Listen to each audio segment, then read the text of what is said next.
Hola, ¿qué tal? Muy buenas noches y bienvenidos un día más a Entrevista en los Escudos. En esta ocasión tenemos con nosotros a Santiago Posteguillo. Muy buenas noches, autor de Circo Máximo. Encantado de estar con vosotros. Es la segunda trilogía, bueno, la segunda parte de esa primera trilogía. Sí, hice una trilogía sobre Escipión el africano, con Africanus, las regiones malditas y la traición de Roma, y ahora estoy trabajando en la figura de Trajano. Sacamos hace 2 años Los asesinos del emperador con la editorial Planeta, y bueno, pues sí, ahora estoy con Circo Máximo, donde ya cuento cómo en la primera novela contaba cómo Trajano llegaba al poder, ese primer emperador hispano, cómo podía llegar al poder de Roma, y ahora en Circo Máximo contamos el gobierno de Trajano, qué cosas decide hacer Trajano. ¿Cuántas intrigas, cuántos secretos, ¿no? Muchos secretos y muchas intrigas, porque si bien Trajano gobernó con mano noble, para hacerlo se tuvo que enfrentar precisamente con los innobles, ¿no? Y eso le granjeará numerosos y peligrosos enemigos. Por ejemplo, como decide luchar contra gobernadores de provincia corruptos, sin ir más lejos, al gobernador de África, al gobernador Mario Prisco, le obligará a devolver el equivalente a unos 15 millones de euros que había sustraído ilegalmente. Y claro, eso hará que el señor Mario Prisco le tenga cierta enquina a Trajano y busque cómo acabar con Trajano, ¿no? Entonces esas intrigas están contadas también en la novela. Por otro lado, me ha gustado mucho ese símbolo, ¿no? que está ahí constante, esa llama. Sí, que está... la llama de Vesta. De Vesta que sí arde, pero a veces sopla el viento en su contra. Y... Exacto. Sí, fíjate que está el colegio de las sacerdotisas de Vesta, el colegio de sacerdotisas más importante de Roma, cuando ellos pensaban que si se apagaba la llama de Vesta, entonces Roma podría acabarse. De hecho, si alguna vez se apagaba, las 6 sacerdotisas de Vesta, o aquella que estuviera en la vigilia vigilando que no se apagara la llama, eran fustigadas con látigo, de tal forma que había que tener mucho cuidado. De hecho, luego llegó un momento al final del Imperio Romano donde apagaron la llama de Vesta y Roma terminó, o sea que igual tenían razón. Hay un personaje en la novela que se llama Menenia, que es una de estas vestales que está injustamente acusada de perder su virginidad, y si una vestal perdía la virginidad y se la condenaba por ello, era condenada a morir enterrada viva. Así que esta vestal injustamente acusada es uno de los grandes personajes de la novela, y tendremos que buscarle un abogado. El abogado será Plinio, el mejor abogado de la época. Esa es una de las historias que se cruzan con el gobierno de Trajano, con la conquista de la Dacia por Trajano, con la construcción del puente más largo del mundo, y si estamos en Circo Máximo, con las grandes carreras de cuadrigas de Roma. Desde luego, menudas carreras que se describe. Sí, las carreras de cuadrigas era algo que yo tenía mucho interés en hacer desde hace tiempo, pero la verdad es que no me había atrevido porque, claro, todo el mundo tiene en su mente las espectaculares carreras de la película de William Wyler de 1959 con Judá Ben-Hur, Charlton Heston contra Mesala, etcétera, etcétera. Para contar algo que se ha contado muchas veces muy bien, lo único que puedes hacer es recurrir a lo que yo llamo el ángulo inesperado. ¿Qué es el ángulo inesperado? El ángulo inesperado consiste en buscar narrar algo que se ha narrado muy bien, pero narrarlo desde un punto de vista inesperado o diferente. Y estuve pensando, carreras de cuadrigas, ¿quién es el que más sabe de carreras de cuadrigas? Y uno podría imaginar que los que más saben de carreras de cuadrigas son los aurigas, los conductores de las cuadrigas, o quizá el público que asiste normalmente o frecuentemente a esas carreras, o quizá los corredores de apuestas que se juegan el dinero. Y yo a todas esas opciones te diré que no, que el que más sabe de carreras de cuadrigas son los 4 caballos que tiran del carro, de los que todos nos olvidamos. Es habitual olvidarse de quien tira del carro, pero vamos a pensar en ellos. Entonces quise hacer una carrera de cuadrigas, de las 3 que hay una contada desde la mente del caballo, lo que piensa el caballo. Y eso al menos es diferente, es original. Y puedes tener o intentar tener la misma espectacularidad que en Ben-Hur, pero darle al lector, a la lectora, algo distinto, ¿no? Y esa es la forma en la que yo intento construir las novelas, para que, aun hablando de cosas que se han narrado muchas veces, el lector sienta que es como si es la primera vez que estuviera allí. También por eso son novelas que, bueno, esta creo que tiene 1194 páginas, Sí. pero debo decir que de una forma extraordinariamente rápida, porque llega un momento en que ya no puedes dejarlo y estás ahí. Esa es la idea. Lo que te he comentado del ángulo inesperado, del buscar esta forma, ¿no?, de contar las cosas desde un punto de vista que sea por lo menos sorprendente o no imaginado habitualmente, contribuye a hacer que la lectura sea más intrigante. Eso por un lado. Por otro lado, siempre he pensado que es interesante en el siglo XXI incorporar a la narrativa algo que ocurrió en el siglo XX que se llama cine. Cierto es que Tolstoy pensó, cuando a Tolstoy le pusieron cine, porque Tolstoy llegó a ver una película, dijo, esto no tiene futuro. Probablemente le pondría algún documental muy aburrido, ¿no? Pero Tolstoy en su novela Guerra y Paz está creando cine sin él saberlo. ¿Qué hace Tolstoy en Guerra y Paz? Empieza a cruzar muchas historias. Y eso es lo que vemos en muchísimas películas. ¿Qué hago yo en las novelas? Intento, al modo de Tolstoy, con la pericia limitada que uno tiene, pero está bien tener buenos modelos, ¿no?, cruzar esas muchas historias, añadiendo lo que se llama multiperspectivismo cinematográfico. ¿Qué quiere decir esa palabra así tan larga? Cuando en cine, para que se entienda sencillamente, se rueda una gran escena de acción, una escena bélica, no se rueda con una cámara. Hay que aprovechar todos los recursos que se van a usar en esa escena, ¿no?, y se utilizan 17, 18 cámaras, las que hagan falta.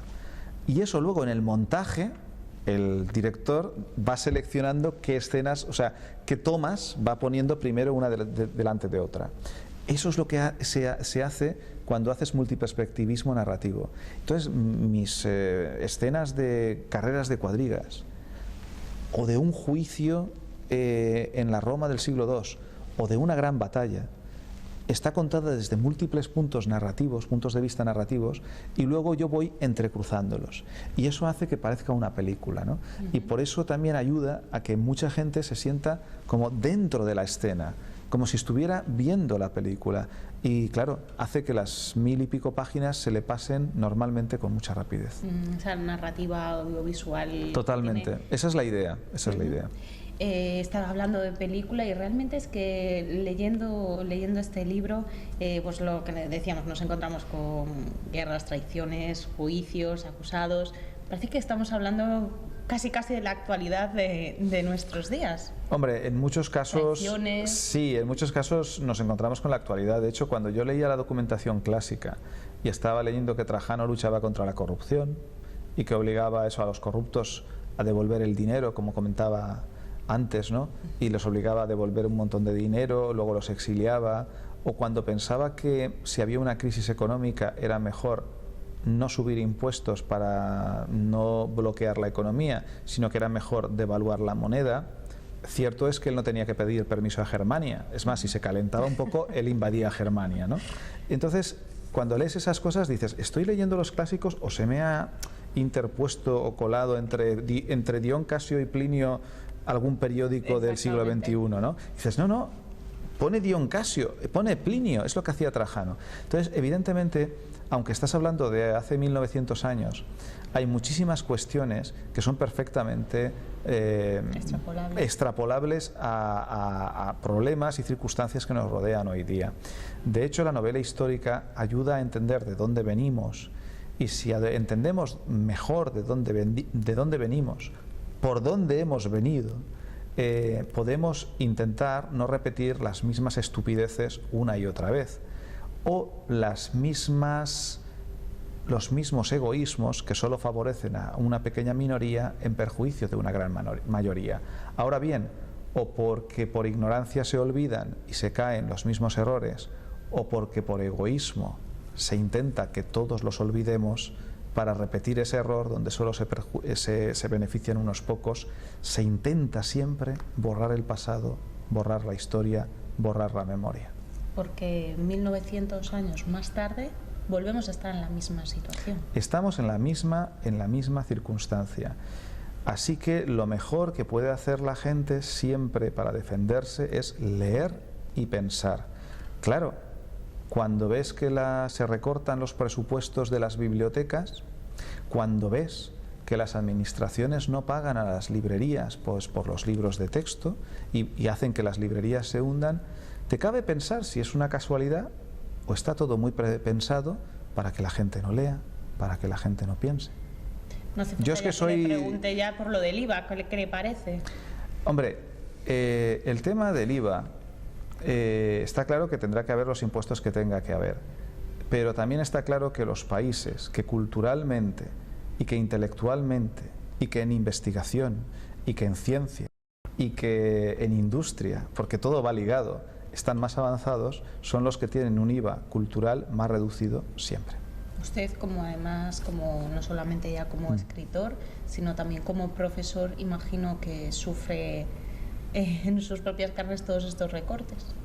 Evidentemente. Es una tristeza, imagino, ver cómo los estudiantes que van pasando por sus manos van a tener un futuro más recortado. Un futuro más recortado por un lado.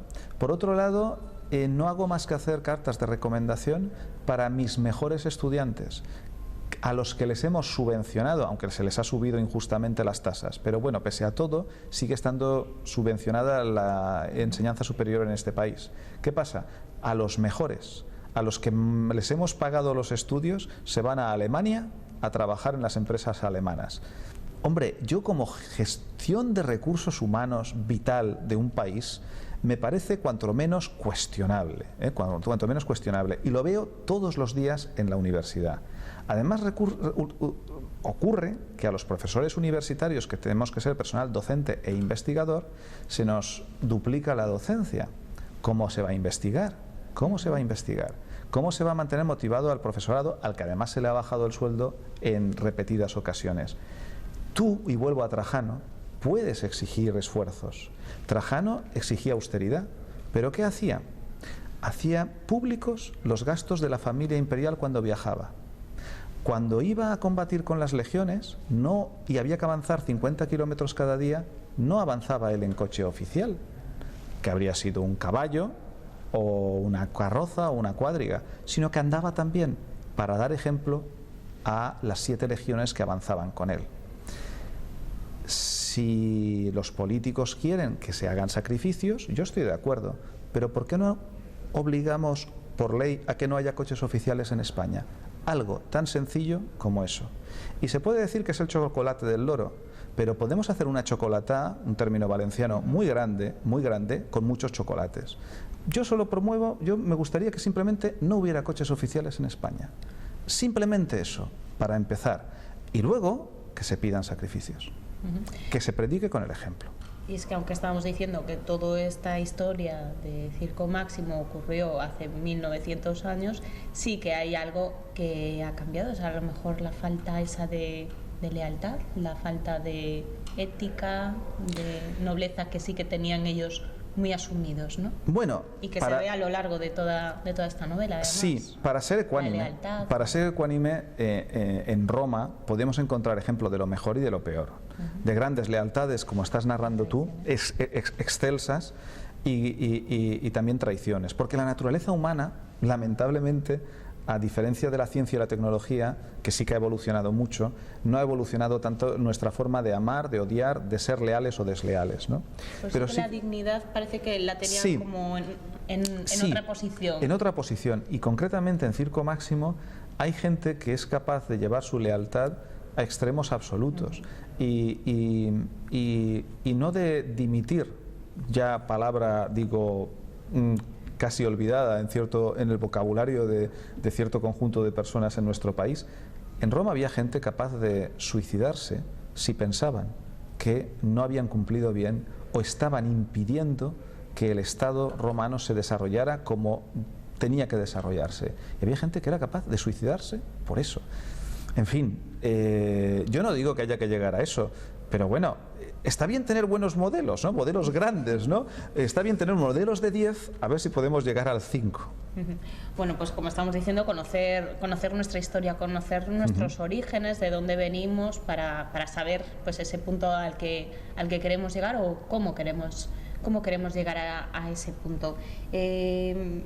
yo también leyendo toda la información y así, 5 ediciones en un mes, 100.000 ejemplares vendidos.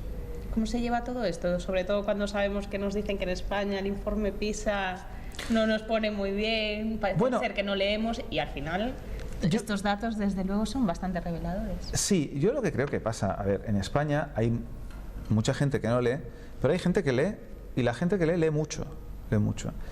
Yo me he encontrado en mis firmas a chicos de 10 años o niñas de 11 años que se leen mis novelas de 1200 páginas. Anecdóticamente te contaré, en una firma me viene una señora con su hija que se había leído todas mis novelas, que qué podía leer ahora, y le digo, bueno, pues Julio Verne se lo había leído, Stevenson se lo había leído, Jane Austen se lo había leído. Y entonces cuando le dije, bueno, ¿y su hija se ha leído Guerra y Paz de Tolstoy? Me dice, ay no, pero ¿usted cree que podrá? Digo, hombre, otro lector, pero su hija yo creo que se puede leer Guerra y Paz tranquilamente, ¿no? Y ya pasar a Dostoyevsky directamente, ¿no? Entonces, sí que hay mucha gente que lee y que lee mucho, gracias a Dios. Pero sí que es verdad que tenemos mucho campo para mejorar, ¿no? Y ahí vuelvo a retrotraerme a algo que he comentado antes, pero lo que no podemos hacer es llorar y no poner remedio a las cosas. Hacen falta bibliotecas y lo que no puedes hacer es crear edificios cuando hemos tenido dinero y ahora recortarles a esos magníficos edificios la dotación de material bibliográfico y de nuevos libros que puedan tener allí. Eso es lo que no tiene sentido, ¿no? Entonces, eso se lo tienen que hacer mirar las personas que nos gobiernan. Es muy sencillo mejorar muchas cosas. Por ejemplo, te voy a dar un ejemplo. Tenemos un problema con el conocimiento de idiomas en nuestro país. Importante. Además, yo hablo como profesor de filología inglesa que soy.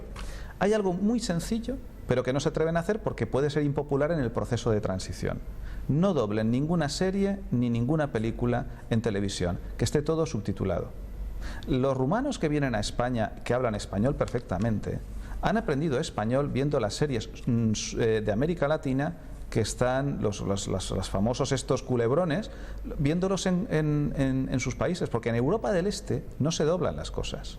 Y por eso en Europa del Este saben muchos idiomas, igual que en toda Escandinavia. Simplemente con eso, el nivel, que coste es mínimo, o sea, no tiene coste. Simplemente con eso mejoraría el nivel de conocimiento de inglés. Incluso pudiera ser que tuviéramos la posibilidad de que alguna vez algún presidente de gobierno de nuestro país supiera inglés. Sí, con esa idea nos vamos a quedar para ir unos minutos a publicidad y volver inmediatamente.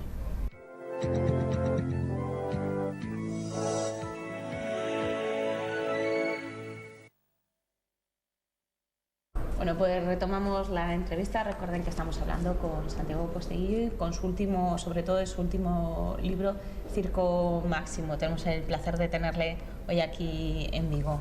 Decía antes que es usted profesora además de filología inglesa y la pregunta creo que es obvia. ¿Por qué escribir sobre historia, sobre la historia romana? ¿Le gustaba mucho la historia, pero hizo filología inglesa? Bueno, siempre estuve, fíjate, también estuve en un tiempo donde lo de las dobles titulaciones no estaba desarrollado. Probablemente hoy día, si yo hubiera estudiado hoy día, habría hecho una doble titulación donde hubiera incorporado historia y literatura, filología, estudios ingleses, algo de esto, ¿no? Pero en aquel momento no se podía hacer, no era habitual y bueno, pues entre las distintas pasiones que tenía opté por la más literaria, ¿no? Filología en aquel momento. Pero la pasión por la historia siempre la tuve. Y bueno, pues cuando decidí volver a recuperar, porque yo escribía novelas desde los 20 años, ¿no? Pero bueno, luego me centré en mi carrera universitaria y cuando volví a recuperar el decidir volver a relanzar o intentar relanzar una posible carrera literaria que siempre suena tan distante, ¿no? Pues pensé, ¿por qué no combinar mi pasión de la historia con la literatura? Y en ese caso, claro, acabas de cabeza en la novela histórica, ¿no? Como género. Y dentro de eso, pues buscando personas sobre las que narrar, me encontré a la figura de Escipión el Africano en un primer momento que me pareció injustamente olvidada y bueno, pues me pasé 6 años con él, porque me puse a hacer esa trilogía que bueno, que tanto gustó. Y luego pues he dado el salto a seguir con Trajano. Entonces parece como que solo me interesara Roma, ¿no? Y me interesa mucho porque Roma son nuestras raíces. Hablamos en español o habláramos en galego, estaríamos hablando lenguas derivadas del latín, nuestro derecho deriva del derecho romano y tantísimas costumbres, ¿no? Pero aparte de eso sí que contemplo la posibilidad de dar saltos a otros momentos históricos, sí.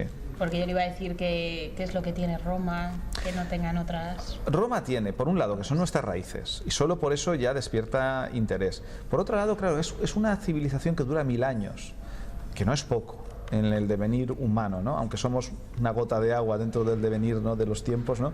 Pero dentro de nuestro espacio temporal histórico, 1000 años es un periodo significativo. Eso llama la atención, ¿no? Un imperio que bueno, monarquía, república, luego imperio, ¿no?, que se va autorreconstruyendo, ¿no?, cada vez, ¿no? Una cultura capaz, como hemos mencionado antes, ¿no?, de lo mejor y de lo peor, con una arquitectura impresionante, unos edificios que nos han quedado totalmente sorprendentes, ¿no? Y además, desde el punto de vista literario, te permite disponer de una escenografía que para la ficción es increíble, porque imagínate... esa narrativa audiovisual. Claro, audiovisual de pronto dices, mira, puedo poner ahora unos gladiadores, ahora puedo poner una carrera de cuadrigas y espectadores 250.000 personas, ahora vamos a tener una batalla con 10 legiones, 200.000 hombres y se van a enfrentar contra 100.000 bárbaros, un asedio, emperadores, traiciones, lealtades, vírgenes vestales. Claro, es una escenografía que, claro, para cualquier escritor es una maravilla. Problema es llevarlo al cine, porque los costes son impracticables. Son solamente películas como la que decíamos antes. De Ben-Hur, sí, sí. Que ya no sé... Sí, la última que se ha hecho, yo entiendo, sería Gladiator o Gladiator, como lo queramos decir en latín o con la pronunciación inglesa. ¿No? Sí. Troya, pero Troya yo la veo más... Troya la veo un poquito más fallida, ¿no? Gladiator, por lo menos, aunque tiene algún error histórico de bulto, sin embargo es un espectáculo visual y de entretenimiento muy grande, ¿no? Y capta la espectacularidad de Roma, ¿no? Troya tiene unas cuestiones de guión problemáticas, ¿no? Porque claro, a ver, Aquiles muere... más la historia de amor que la historia... Claro, a ver, por ejemplo, fíjate, Aquiles muere al principio, en el primer tercio de la Ilíada, pero ¿qué ocurre? Que cuando los productores norteamericanos ven que en el guión de Wolfgang Petersen Brad Pitt moría al principio de la película, dicen, perdóneme, Aquiles morirá cuando sea, pero Brad Pitt no. Entonces de pronto Brad Pitt tiene que estar toda la película que no sabes qué hacer, porque claro, no había guión para él, ¿no?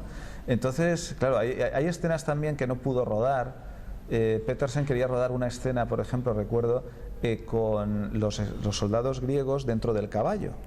Pero claro, los productores americanos le dijeron que no, que se cargaba la sorpresa. Y claro, Petersen los miraba, pero bueno, todo el mundo sabe que dentro del caballo van los soldados, ¿no? Y los productores americanos decían, no lo sabe nadie. Entonces, claro, salió lo que salió, ¿no? Con aquellos productores salió lo que salió. Pero bueno, está bien, siempre cualquier película histórica o serie histórica nos ayuda o ayuda a que mucha gente se pregunte sobre el pasado o le entre curiosidad, y eso siempre está bien. Bueno, ahora está muy centrado en la novela histórica, como estábamos diciendo, pero sus inicios, que también antes señalaba, daba ahí una pequeña pincelada, empezaron con una literatura más de poesía, novela negra. Sí. Yo hice poesía en mis tiempos de juventud. Siempre yo lo recomiendo siempre como gran ejercicio. Lo que pasa es que gran ejercicio porque si te pones a hacer poesía, pero no poesía moderna, a ver, poesía con sus endecasílabos, un soneto, con sus acentos donde tocan y rimado. Eso es un ejercicio de destreza lingüística tremendamente complejo para encontrar las palabras exactas, ¿no? Y luego es un ejercicio que te permite aprender mucho del idioma, ¿no? De hecho, yo lo detecto cuando en un taller de literatura creativa tengo a alguien que escribe poesía, se detecta enseguida, porque el ritmo narrativo lo tendrá mejor o peor, pero la palabra clave la tiene siempre en cada momento, el adjetivo exacto. Eso te lo da la poesía. Y luego hice novela negra y también hice novela erótica, también. Lo que pasa es que me equivoqué de época. Tenía que haberla hecho en los años 80, tenía que haberlo hecho ahora. Ahora que está tan de moda. Ahora que está tan de moda, ¿no? Pero de todas formas, aquellos libros que hice no los publicaré nunca porque no están no tienen un nivel que yo considere adecuado. Lo que pasa es que eran libros por los que yo tenía que pasar, porque salvo excepciones de gente genial, ¿no? Los Mozarts de la literatura, ¿no? Yo que sé, una escritora como Carson McCullers, que con 21 años en Estados Unidos te hacía una novela que se llamaba El corazón es un cazador solitario, que es una de las novelas que siempre en la literatura norteamericana te dicen que son de las 10 mejores de la historia de la literatura americana, ¿no? Y lo hace con 21 años. Bueno, pero eso es un genio, ¿no? Alguien genial. Pero en mi caso, que soy más bien un artesano, aprendes haciendo, ¿no? Entonces esas primeras novelas tuve que escribirlas para poder en algún momento llegar a escribir novelas que quizá tienen un nivel que conecta mucho más con la gente y que tienen una combinación de nivel literario y de forma fácil de leer que en esas primeras novelas no tenían, ¿no? Entonces, cualquier arte se aprende haciendo, ¿no?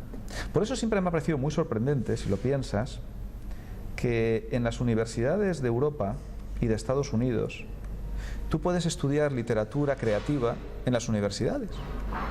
Igual que tú en España puedes estudiar Bellas Artes en las universidades. Te enseñan cómo hacer escultura y cómo hacer pintura. Y sin embargo, en ninguna universidad española está arreglado literatura creativa. Un poco raro, ¿no? Siempre son talleres o... Talleres, pero siempre fuera, siempre fuera. Bueno, llegará el momento en que estará adentro, como van las grandes universidades anglosajonas, donde es muy común másters donde se combina literatura creativa, por ejemplo, y periodismo. Anda que no hay periodistas que hacen luego literatura. Sí. Quizá la combinación tiene sentido, ¿no? Sí, pues sí, por eso lo digo, ¿no? Y sin embargo no está arreglado en la Universidad Española. Yo espero que en algún momento alguien lo piense y lo haga. Y lo ejecute. Claro. Me ha gustado mucho cómo se acaba de definir usted como un escritor artesano. Sí. Es que para hacer este tipo de novelas me imagino que hay un trabajo previo impresionante. Solamente con leernos algunos capítulos nos damos cuenta de que hay mucho trabajo detrás, precisamente de artesano, de casi filigranas. Sí. Por un lado, tienes que hacer la muy larga y exhaustiva labor de documentación, leyéndote las fuentes clásicas, las fuentes modernas, viajando. Para recrear la conquista de la Dacia, pues me hice todo un viaje por toda Rumanía para ver exactamente los espacios, los lugares donde tenían lugar incluso las batallas, para entender a los clásicos. Porque yo me leo en Dion Casio que Trajano entra en una batalla, está ganando, se pone a llover y se retira. Digo, pues este hombre en Galicia no le habría ido muy bien. Y sin embargo sé que era un gran militar. No lo entiendo. Voy allí al Parque Natural de Orastia, en el corazón de Rumanía. Qué gusto, ¿no? Y a todos estos sitios. Sí, no, aparte, a ver, es una labor que lleva tiempo, pero yo no he dicho que sea incómoda de hacer, ¿eh? La verdad es que es muy gratificante esta labor. Pero sí que está bien hacerla, porque esta es una labor del novelista histórico, porque si le hurtamos esa fase a la novela, nos van a faltar palabras luego y nos van a faltar experiencias que querer volcar en la novela. Y el lector lo detecta intuitivamente si hay antes esa labor previa de trabajo de la novela. Entonces voy a ese Parque Natural de Orastia, a ese valle donde dice Dion Casio que cuando se pone a llover Trajano se retira. Estoy en ese valle, en unas pistas forestales inmensas, estamos en Transilvania. Transilvania viene del latín, trans silva, más allá de los bosques. Estamos en esos hayedos y de pronto se pone a llover. Yo soy de Valencia. Aquí os llueve de regular, a menudo y tal, normalmente, pero sabes que en Valencia no llueve nunca hasta que cae todo un día.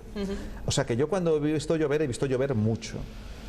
Lo de Parque Natural de Orastia no es normal, porque cuando está cayendo toda el agua del mundo mundial sobre ti, empieza el granizo. Imagínate ahora rodeado de enemigos. Quizá retirarse en esas circunstancias es prudente, porque aun ganando, ahí puede pasar cualquier cosa. Entonces, ese viaje, esa labor anterior, hace que entienda incluso aparentes contradicciones de los clásicos. Entonces, poner toda esa labor le da un trasfondo que luego yo creo que sí, como tú decías, se nota en la novela. Pues estamos en los últimos minutos de esta entrevista y a mí sí que me gustaría preguntarle si sabe sobre el pasado precisamente de esta ciudad de Vigo, el pasado romano, ya que veo que le gusta tanto Roma. Fue una pequeña ciudad, en aquel momento era una villa. Sí. Aún hace poco se han encontrado nuevos restos de una villa romana en una zona cercana a este hotel en el que nos encontramos. Era una zona industrial importante, con las salinas. Bueno, es que el tema de Vigo y de toda Galicia, digamos, es que estabais en lo que los romanos llamaban el Finisterre, ¿no? El final del mundo, el final de la tierra, ¿no? Sin embargo, Galicia era una zona donde dentro de Hispania era importante por la riqueza también, incluso que podíamos encontrar minera, etcétera, etcétera. El caso es que fíjate que alguien como Trajano llegó a estar desplazado en un lugar razonablemente cercano como es León. Y la legión, la única legión, la séptima, que se quedaba a vigilar Hispania, estaba relativamente cerca de esta región. La verdad es que por donde vayas en España y por donde vayas en Galicia vamos a encontrar restos de ese pasado tan común a todas las regiones de España, ¿no? A todas las autonomías de España. Y es un pasado que no va a dejar nunca de sorprendernos. Comentabas ahora estos nuevos descubrimientos y ojalá haya el dinero suficiente para poder hacer todas las excavaciones que se tienen que hacer, ponerlo en valor, y ponerlo en valor puede ayudar también a generar turismo y a generar riqueza, ¿no? Eso me consta de distintos sitios en España donde se han puesto en valor villas romanas que se han encontrado y ha contribuido a que la economía de la zona próxima a estos descubrimientos haya mejorado mucho, ¿no? Se puede preservar la historia y además utilizarla de una forma útil y próspera para su entorno. Me están diciendo que estamos ya en los últimos minutos de esta entrevista, así que muy brevemente sí que le quería decir. Antes ya apuntaba que quizá ya tiene en mente otro tipo de novela, pero bueno, nos falta una parte de esta trilogía. Sí, por supuesto. Me imagino que ya estará en ello. ¿O? Estoy en ello, la tercera parte de la trilogía de Trajano, porque Trajano, hombre inquieto, como hay otro problema fronterizo que está en el Éufrates, en Oriente, donde los partos están atacando y han cambiado el gobierno de Armenia, Trajano se lanzará para conquistar la Arabia, Armenia, Mesopotamia, Partia, y ahora habrá que documentarse de todo esto, habrá que viajar, habrá que investigar y habrá que crear la tercera parte final de la trilogía de Trajano. En ello estoy. O sea que tranquilos a todos los espectadores, a todos sus seguidores, porque tendremos esa tercera parte, está ahí ya en el horno. Y nosotros nos sentimos, nos tenemos que despedir aquí, esto da para muchísimo más, es una pena, es un placer haberle tenido aquí con nosotros y bueno, muchísima suerte en todo este recorrido literario. Muchísimas gracias. Muy buenas noches. Pues señoras y señores, aquí lo dejamos, nos vemos el próximo miércoles, como siempre a partir de las 10:30.